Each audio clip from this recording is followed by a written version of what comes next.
தாவேக செயல் வீரர்கள் கூட்டம் மாமல்லபுரத்தில் தொடங்கியது. கூட்டணிகளை முறியடிக்கும் சக்தி விஜய்க்கு தான் உள்ளதாக செங்கோட்டையின் கருத்து.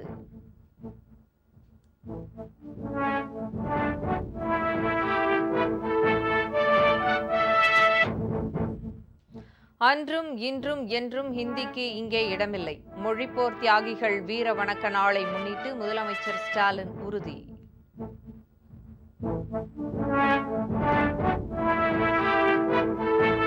அனைத்து தரப்பு மக்களும் போராடும் அளவுக்கு திமுக அரசு மக்களின் வெறுப்பை சம்பாதித்துள்ளதாக எடப்பாடி பழனிசாமி விமர்சனம். இந்த தேர்தலுக்கு பின் திமுக ஆட்சிக்கு வராது என்கிறார்.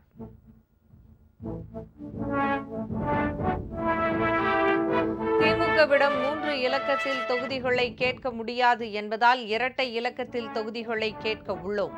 விடுதலை சிறுத்தைகள் கட்சி தலைவர் திருமாவளவன் தகவல்.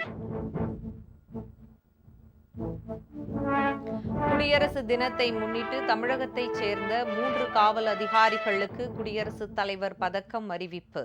21 காவல்துறை அதிகாரிகளுக்கு தகைசால் பணிக்கான விருதுகள்.